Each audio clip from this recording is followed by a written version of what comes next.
it was a long time ago that I ever was encountering a dragon that was very interesting, to say at least. Dragon inside of visions and dreams, and so powerful that I can even feel him and even smell him to this day. And that was the Lucifer dragon that I always called Lucifer dragon.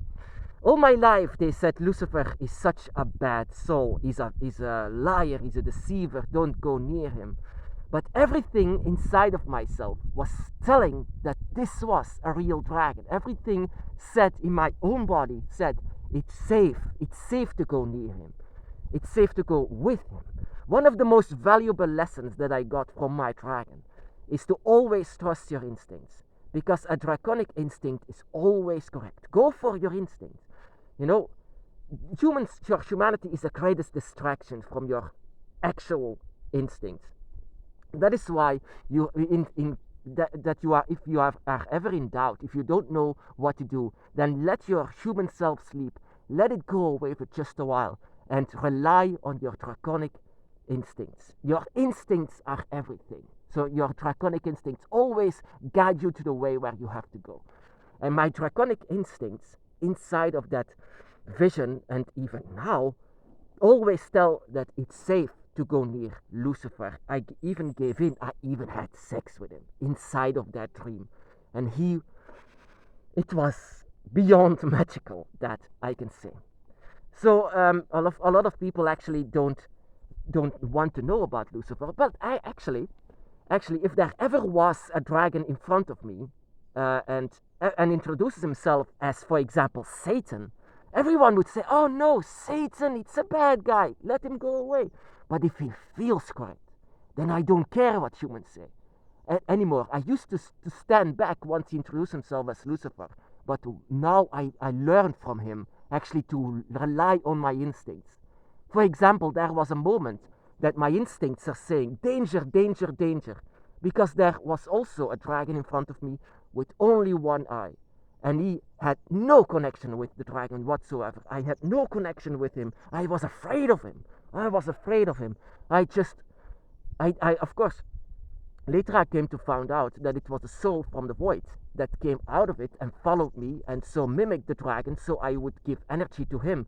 And that is what all creatures seem to do from the void. I don't say they're evil. Nothing in this world is evil, truly evil.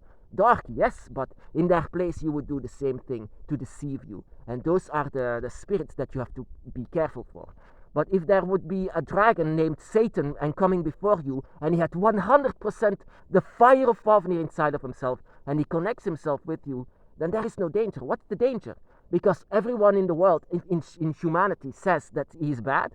Well, you know, inside of being a dragon witch, I very much and very often came to hear that I connect with the wrong spirituality, that I am bad, that the dragon is bad. The dragon has always been bad for people. So, and I tell them, what is so bad about the dragon? Because they breathe fire, because they kill people, because... Have you ever met a dragon? I said to them, no, but I do know the stories. You cannot say it before you ever have experience with it. That is what I always say now. If you don't have experience, then be quiet. You have to have experience before that you judge something. In my eyes, I don't care about Satan. That this is the entire religion that I don't care about. But if there would be one day a Satan dragon come before me, introducing himself, and he's as beautiful as Lucifer was, then, or for example, my dragon or something like this, I accept Satan. I accept, just like I accepted Lucifer. Simply because my instincts say that everything is fine.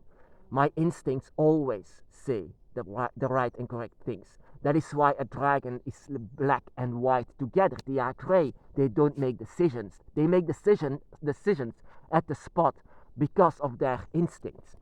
And that is where you have to rely on the most. Your draconic instincts always tell the truth. And so humans can be such a distraction, and you have to get rid of that distraction. Even in your own humanity, you just sometimes need to sleep. Of course, not all the time. You need your humanity a lot. You have to rely on your humanity a lot. I don't say that you don't need it, but sometimes you just have to let your humanity sleep for making the correct decisions inside of your spirituality. So yeah, a lot of people judge this. Many people judge this because the dragon is wild and untamed, and they don't have a path to go on. They don't know where to go. The dragon doesn't even know themselves. So they go on a path that is not yet been made. And that is what a lot of people just hate about this. This path doesn't accept anything in the beginning. I don't accept anything or anyone until I've seen it, or I felt it, or I experienced it. I have to know before I accept something. That is what I really don't like about humans. They just accept it. They accept it. There's no evidence needed, just no feelings needed. I just accept it. Why? Because I don't know. The dragon is evil, they said. And I said, why? Because humans are such a strange beings. And I rely on my instincts. The more that I rely on my instincts, the more that I came to realize what strange people are, how strange they are. That they don't rely on their instincts. Their instincts are the greatest thing that is the closest to nature. Every animal as well uses their instincts to survive and to have this. And that is the exact same thing that you have once your draconic instinct starts to work. It starts to work immediately once you are in doubt, once you are in danger. And that is also what happened when the moment that I connected with this demon dragon. Everything in myself said, danger, danger, don't give energy to that. And that is also what your dragon spirit says. Your draconic soul says, danger, because this is not a dragon. And I thought that this was going to be the reaction of my draconic self once I encountered Lucifer. But Lucifer was 100% a dragon. 100%, if not 110%.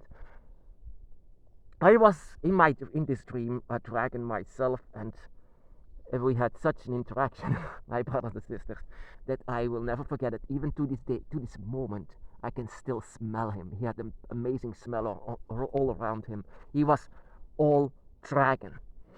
He was amazing dragon. And if Lucifer, or if Satan comes before me as that same entity, as that same energy, and a unique energy that is not only beautiful but perfect in every way, then I accept Satan. If Jesus comes before me, just the same thing as a dragon, Jesus dragon.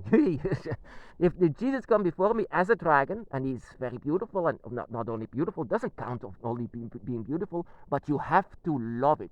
You have to trust your instincts in this. Trust this dragon, because your instincts are telling it's okay.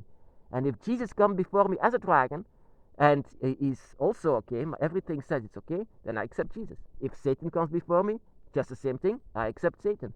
If, for example, Seth or whatever, I accept the dragon, my brothers and sisters. I accept it. But if it's just a lookalike, just like this demon dragon was, even though I feel bad for them, really, I feel bad for every creature inside of the void. And I just cannot give energy to that, because they will drain you. They will drain you just so that they can stay here and away from the void. The void is not a punishment, it's just a place where they are lost. They are lost souls. But that is not what your dragon is, of course. Most of the dragons that comes like this are a part of your dragon eye. So I somewhere, it could be that you will once meet a dragon that is called himself, for example, Lucifer. I encountered a dragon that is called Lucifer. So it could be very much happening. But what would you do? Would you trust him? Of course, I can tell you, for example, from my experience, he will not lie. Dragons don't lie. Real dragons don't lie, because they cannot lie. Because it will reflect inside of your spirituality and even your mind, that once they will tell a lie, that you will know. So Lucifer cannot lie, and everything. Trust your instincts, my brothers and sisters. That is just the thing that I wanted to tell everyone. That is the greatest lesson that my dragon has gave me great lessons. For example, one of these lessons are: once life is made, life cannot be destroyed. Life cannot be ended because of any reason. So, for example, that means that I cannot kill any animal or hurt any animal or human or whatever. Of course, I think there is an overpopulation of humans, but that doesn't mean that I want to kill them, but they have to have lesser children. So once life is made, it's too late. But before it's made, just stop it. We are with too many. It's overpopulation because everything is getting destroyed. And then we point to animals, kill them, they are too much. No, humans are too much. We are in overpopulation. Stop having sex all the time and have children. It's too many. It's too much. We cannot hold it. You are killing Tiamat. Stop it. Sorry, it's actually not laughable. But that is one of the lessons. But one of the greatest lessons that I always have great value in is to rely on your draconic instincts. You have to let your human self sleep. And once you encounter a dragon, for example, such as Lucifer or even that demon dragon, it will always tell you the truth, who they are and what to be afraid of and what to not be afraid of. It will always tell you the truth because dragons, they don't make decisions before it happens. They make decisions while it happens, and that it will always make the dragon a gray. You know, every single witch has a color, but a dragon witch will always be gray because we make decisions at the moment.